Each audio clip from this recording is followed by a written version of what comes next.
Jawa Timur, Magetan, Mearindo.com, dugaan praktik buruk aparat penegak hukum kembali terjadi di Indonesia. Kali ini dugaan praktik buruk sistem peradilan ditampilkan secara nyata di Pengadilan Agama Kabupaten Magetan. Di dalam perkara nomor 881 PDT, G, 2022. PA, MGT, sebanyak 5 orang tergugat diduga telah dilanggar haknya di hadapan hukum. Selain diduga langgar hukum acara, 3 hakim diadukan ke Bawaslu Mahkamah Agung dan Komisi Yudisial. Pengadilan Agama Magetan juga disoroti dugaan tidak profesional dalam menjalankan tahapan sita jaminan.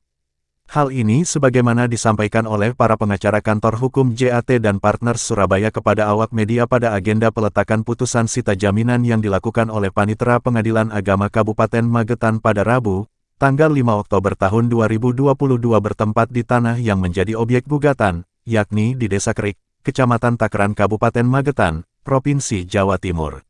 Sejumlah perlawanan pun dilakukan para kuasa hukum tergugat kepada Panitera Pengadilan Agama Kabupaten Magetan, di mana menurut pengacara pihak tergugat menyatakan agenda putusan sita jaminan dinilai cacat hukum, lantaran tidak memenuhi unsur-unsur tahapan yang harus dilalui dalam hukum acara. Tanah yang jenengan maksud ini pedoman saya sih sebelah, ini. Sebelah selatan. Sebentar Mas, Ya, Sebentar. pedoman saya ini. Sebelah selatan. Tekad sebelah selatan Heri. Akhir itu sebelah barat. Yang di selatan ini di sebelah barat. Ini Salah. sebelah barat. Ini salah ketik. Ya, ini saya pedomannya ini. Soalnya ini. Salah ketik. Makanya kan Ini yang asli. pedomannya ini Yang di asli. lapangan saya ini. Itu tidak sah. Betul, makanya kan saya catat nanti. Ya. Makanya kemudian hasilnya ini nanti ya antara putusan itu yang sudah dibacakan tadi, gitu. Kemudian kok di lapangan berbeda, makanya kan saya catat nanti Pak. Tadi kan sudah saya sampaikan. Jadi, nah Sebelah timur berbatasan dengan jalan. Timur jalan, Pak. Timur. nah, ini Timur. termoni. Itu semua. Iya di gugatan. Putusan ini. Perintah. Bukan copy paste saya. Sebelah barat, sini saya Pak. Sebelah barat. Nomor berapa? 19. Berdasarkan surat perintah yang keliru. Lasmi kanem. Yang berbeda. Jalan. Timur jalan. Ini yang dimaksud. Ya, tekan. Selatan, Dermi, sebelah barat, Heri, Sulasmi atau Kanem, sebelah timur jalan. Betul. Terus saya ngetiknya Jenengan jangan cek yang itu. Saya menolak. sebelah timur. Oh berarti saya yang salah ketik. Untuk mengadilinya benar Pak. Betul, tapi ini perintah, Pak. Ya ini loh, ini Ya. keputusan. Saya Ini kan enggak konsep saya. Kalau menurut saya ini juga saya Ini enggak baru konsep Pak. Belum. monggo. Tapi Tapi saya dalam akan hal ini- melakukan konsekuensi hukum Jadi dalam hal ini sendiri. penetapannya Monggo, benar. enggak apa-apa. Ya. Monggo jalankan. Gitu loh. Jadi Meletakkan- ini belum jadi apa-apa, ini konsep saya. Monggo. Teman-teman mohon didengarkan bahwa perintahnya tidak sesuai Yang dengan saya apa yang bacakan dijalankan. tadi itu seperti yang saya bacakan tadi di Balai Desa pun itu sebelah utara dekat. Nah, saya ini menghadap mana? Selatan. Selatan Ibu Dermi. Ini ibu tanahnya siapa? Bu Dermi ya. Bagiannya Putri Mi. Nah, terus ya Bu Dermi. Ini sebelah selatan ini bukan bagian Budremi ini. Punya Pak Sabtu ada Ada sertifikatnya. sertifikatnya ini. Nah, makanya nanti saya catat. Ya, ada sertifikatnya. Asalnya dari mana kan kita nggak tahu jadi sertifikat. Nanti biar dibuktikan di Iya, pengadilan. biar Saya tanya dibuktikan. dulu. Ya. Pak Lurah juga Saya kan catat tahu. di sini ya. Sebelah selatan itu ini kita data. Di sini disebut Butermi. Ya. Ya. Jadi ini tanahnya Butermi. Terus menurut tergugat tanahnya Menurut tergugat sebentar. Kalau Budremi itu di sini, ini memakan patok SHM, ya luas tanah untuk dipetok D atau letter C itu tidak dapat dijadikan acuan pasti. Terus pastinya apa? Yang pasti itu adalah ukuran dari BPN, yang ada surat ukurnya. yang ada surat ukurnya. Kita menurut kita bahwa warisan dari Ibu Marina yang diberikan ke Ibu Ribut dan Bu Dremi berdasarkan perjanjian 2008, tanah seluas 840 meter persegi dibagi 4. Artinya per ahli waris mendapat 210. Kita sebelah selatan itu Bedermi. Kalau jenengan keberatan, ya sampean Sebutkan ngomong siapa. siapa gitu loh, biar Namanya dicatat. itu. Nanti Bu Dremi, biar tanggung saya. Bu Dremi letaknya di sini, bukan Lah ya ini. masalah letaknya di sini. Sekarang objek ini yang dimaksud oleh penggugat itu mana ini? Ya. Tolong diukur dulu biar pasti. Ukur aja. Diukur. Bentar, kita nyocokkan batas-batasnya dulu. Ngukur itu nanti setelah klipnya tidak benar, gitu aja, nggak usah ngukur saya. Sebelumnya kami mengucapkan terima kasih atas kooperatifnya perjalanan pelaksanaan penyitaan ini. Selanjutnya kami menyampaikan hasil pendataan batas-batas, maka kami bacakan sebagai berikut. Batas objek yang disengketakan ini sebelah utara miliknya Bapak Tekad, sebelah selatan miliknya Bu Dermi, menurut tergugat miliknya Pak Sademo, sebelah barat miliknya Pak Heri dan Ibu Kanem, dalam hal ini diatasnamakan Bu Sulasmi, sebelah timur Jalan Desa. Dengan ukuran batas dengan Pak Tekad panjang kurang lebih, saya katakan kurang lebih karena pakai ukuran manual, beda dengan pakai ukuran DPN, kurang lebih 29,40 cm. 29,40 cm. 29 meter, 40 cm. 29,40 meter. Oh, gitu bacanya. Oh, gitu ya. Pendek nanti 30 cm kan. Satu penggaris. Sebelah selatan 28,79 meter. 12. Panjang, langsung kita hitung, Pak. panjang. Jadi 16,60 yang belakang, yang depan 12,9, dijumlah menjadi 28,79 meter. Sebelah pinggir jalan,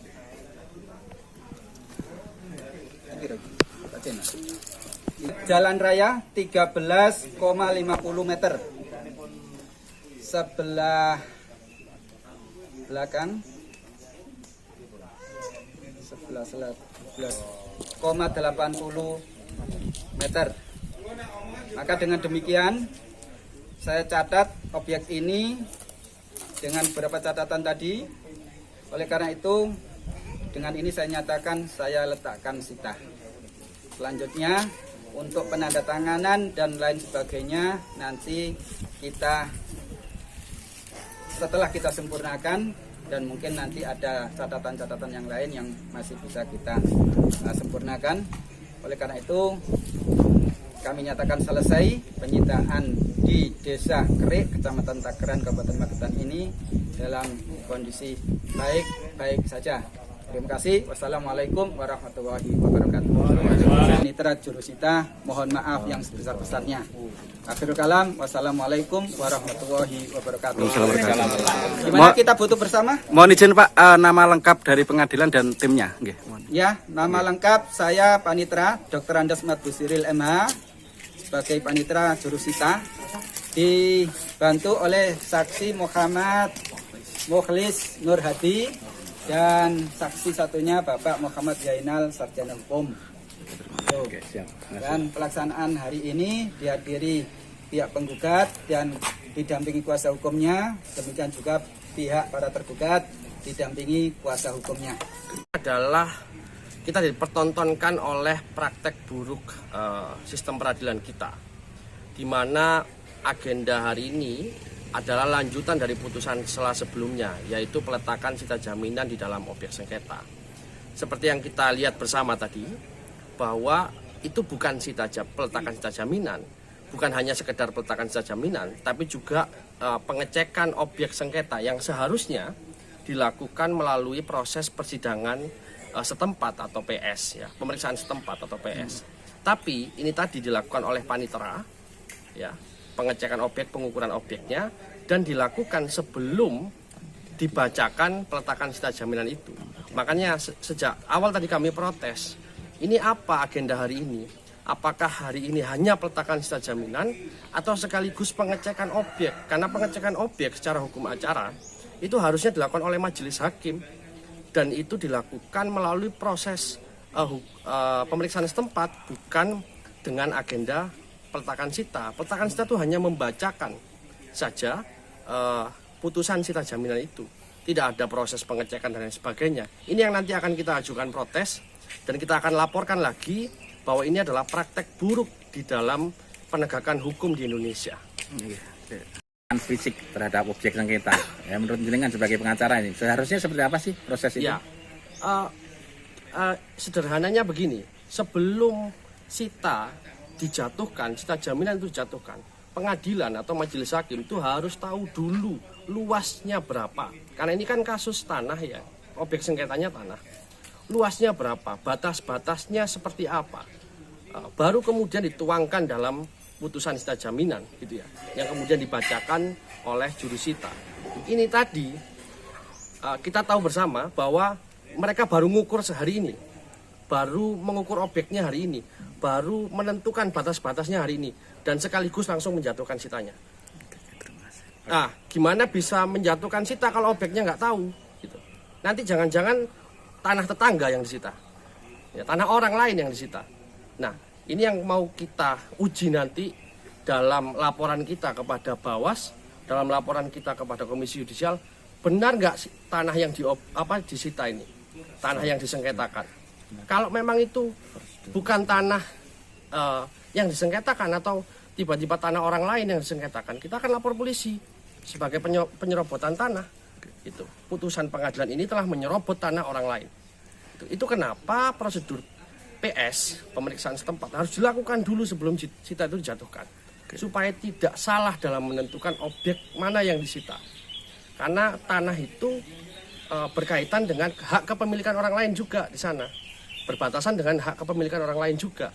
Kalau ini sampai melebihi batas luas yang disita, kita akan lapor polisi. Oke. Sebelumnya disampaikan para pengacara dari pihak tergugat di depan halaman kantor Pengadilan Agama Kabupaten Magetan pada Senin, tanggal 26 September tahun 2022.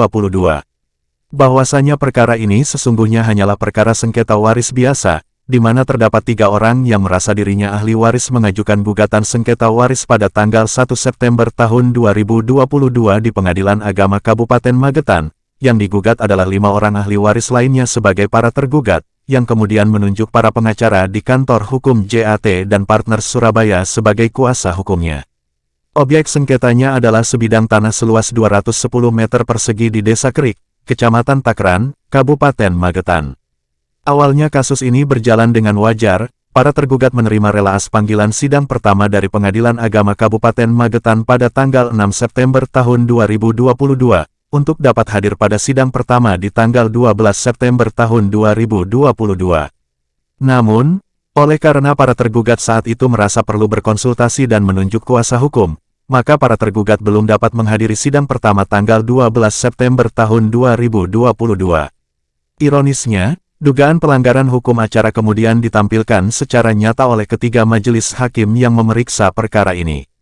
Alih-alih para tergugat menerima relaas panggilan sidang kedua, justru sebaliknya para tergugat justru menerima surat pemberitahuan sita jaminan dari Pengadilan Agama Kabupaten Magetan atas objek sengketa yang dilaksanakan pada Rabu tanggal 5 Oktober tahun 2022.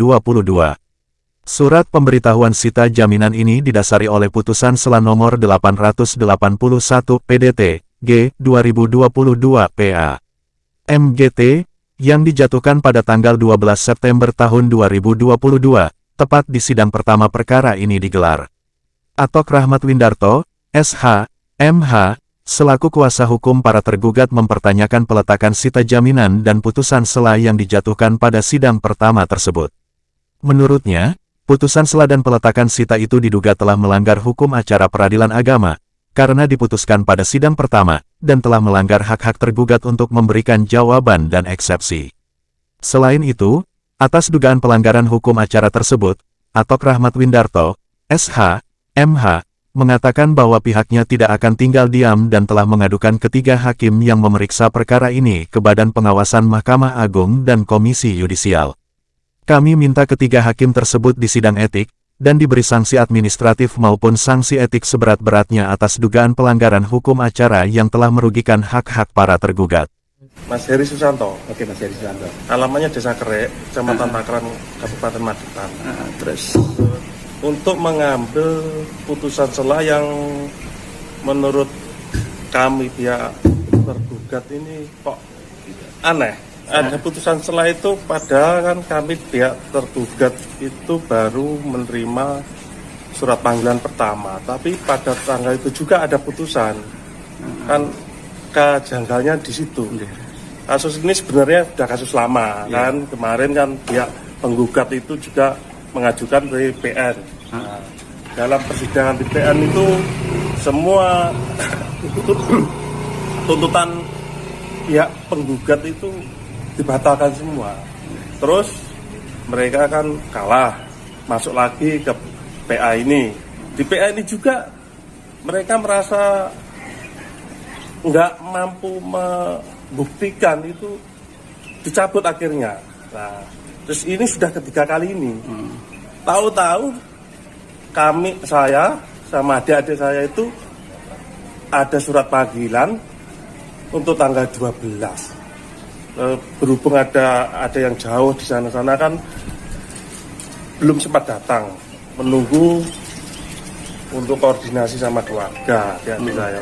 Tahu-tahu itu tanggal kemarin 21 apa? Udah ada putusan waktu tanggal 12 itu tanpa melalui proses peradilan. Berarti pada bulan September itu ada panggilan pertama, kemudian langsung ada surat putusan sita ya? Iya. Terus kemudian harapannya ya kami sebagai masyarakat kecil yang ini ya kalau memang minta lah ini untuk seadil-adilnya gitu. Melalui proses lah, jangan tahu-tahu kita yang di desa, di kampung yang kadang buta informasi terus tahu-tahu keluar putusan gitu kan nggak adil. Keadilannya itu gimana? Dari CAT, dari Surabaya, advokat dan pengacara konsultan yang beralamat di Jalan Karangmenur 4, nomor 14 Surabaya. Kedatangan di sini adalah untuk klarifikasi terkait putusan sela dan peletakan sita jaminan. Tadi saya ingin menemui Ibu Ketua Pengadilan Agama Magetan untuk klarifikasi terkait putusan sela dan peletakan sita jaminan. Nah, sekalian mengambil salinan putusan ini. Nah, di sini ada beberapa hal yang ingin saya klarifikasi terkait dengan putusan tersebut ke Pengadilan Agama Magetan. Yang pertama, kenapa kok para pihak belum hadir dalam persidangan, kok sudah ada putusan sela. Yang kedua, putusan tersebut merupakan putusan peletakan sita jaminan. Namun demikian, nanti akan saya pelajari lebih lanjut terkait putusannya. Apabila nanti kalau terdapat hal-hal yang suatu perbuatan yang tidak sesuai dengan hukum, maka kita dari JAT mau melakukan upaya hukum. Sebagai informasi awal, dugaan yang akan dilaporkan oleh JAT sendiri? Dugaannya putusan tersebut bertentangan dengan asas objektivitas. Asas objektivitas adalah suatu asas di dalam hukum acara perdata. Yang ada di situ adalah hakim harus mendengarkan kedua belah pihak sebelum ada putusan. Ini adalah klien saya ini adalah tergugat 1 dalam nomor perkara 881. Terima kasih. jumlah yang disengketakan 210 meter persegi. Ya, Lokasinya di? di Desa Kering. Ini kita akan ajukan pengaduan ya, kita sebagai warga negara kalau apabila dalam suatu peradilan tidak sesuai dengan hukum acara, maka ada tahapan-tahapan yang akan bisa ditempuh, yaitu melalui pengadilan agama tinggi ataupun ke Mahkamah Agung, ke Komisi Yudisial ataupun ke Badan Pengawas RI. Republik Indonesia. Nah, ada permohonan sita dari pihak tergugat. Nah, lalu kita tepikan dulu pokok perkaranya, kita masuk ke yang sampingannya dulu. Bagaimana sitanya, ada apa enggak barangnya itu, jelas kita cita dulu. Yang jelas sita ini kan bukan berarti pihak ini kalah, pihak ini menang belum. Berarti belum ada putusan dulu. Belum ada. Belum final ya. Setelah itu hanya untuk mengamankan objek. Oke, siap. Daripada dijual pihak lain atau yang lain-lain. Nah itu disita dulu. Nanti ketika nanti perkaranya itu tidak terbukti atau tolak, mungkin sitanya tidak diangkat. Oke. Bisa diangkat lagi. Itu nggak masalah. Yang tinggal di situ atau yang menguasai itu masih bisa tetap menguasai itu barang-barang objek tersebut. Itu tidak boleh sita. Oke, siap. Makasih. Ya. Jadi gitu ya. Jadi dia di buku 2 sendiri, dia SOP kami sendiri. Ketika ada gugatan itu minta sita, ada tiga metode jawabnya itu. Langsung dikabulkan pada hari itu juga. Yang kedua ditangguhkan dahulu. Yang ketiga ditolak sama sekali. Dalam yang kasus ini ditangguhkan dulu ketika hari sidang. Nah, ketika hari sidang langsung baca gugatan, baru kita bahas permintaan di situ. Itu dia Pak ceritanya itu. Jadi dengan kata lain bahwa yang di Desa Kering sebenarnya bukan putusan. Bukan akhir ini. Selah. Di sela-sela pokok gugatan ini dulu kita fokus ke citaan dulu. Tapi nanti baru nanti setelah ini sidang yang kedua mungkin ketika pihak kita bisa konfirmasi. Nanti masuk kepada pokok perkara, masuk kepada pembuktian. Saya bilang kalau terbukti mungkin dikabulkan perkaranya. Kalau ditolak, perkaranya ditolak, kemudian sitanya diangkat lagi. Nah, jadi bersih lagi tuh. Itu dia. Jadi ini masih lagi. Masih. Ini belum terakhir, ini masih ada setelah penyitaan nanti baru kita sidang lagi selanjutnya, panggil lagi pihak tergugat. Sidang lagi untuk membahas pokok perkara. Kalau kita bahas itu siapa yang meninggal, apa harta yang ada, siapa yang ahli waris yang ditinggalkan, itu nanti sidang selanjutnya. Tapi ini baru sampingan, baru untuk mengamankan dulu daripada dijual atau dikuasai atau pihak diklaim oleh pihak lain. Jadi kan kalau kemarin sudah disita, kita laporkan ke pihak polisi, kalau dia motor ke polisi, jadi dia nggak bisa jual, motor itu. Atau kalau rumah kita daftarkan ke pertanahan, ini nggak bisa dijual karena masih dalam status penyitaan pengadilan. Itu aja sih, kalau penyitaan itu untuk pengaman saja, pengaman objek sengketa. Next question. Saya bersama rekan saya dari JATN Partner Law Office Surabaya kemarin telah mengajukan laporan kepada Badan Pengawas Mahkamah Agung dan Komisi Yudisial terhadap ketiga anggota Majelis Hakim dan Ketua Majelis Hakim yang telah menjatuhkan putusan sela dengan melanggar hukum acara peradilan agama. Apa yang dilanggar? Pertama, agenda mediasi yang ditiadakan. Yang kedua adalah agenda jawaban dan eksepsi yang juga ditiadakan, di mana pada sidang pertama itu sudah langsung diputuskan putusan sela untuk menjatuhkan sita jaminan terhadap objek yang disengketakan tanpa melalui proses pemeriksaan setempat, ya, tanpa melalui pengecekan objek terlebih dahulu. Majelis Hakim sudah secara sewenang-wenang menjatuhkan putusan peletakan sita jaminan terhadap objek yang sengketa. Oke, terima kasih.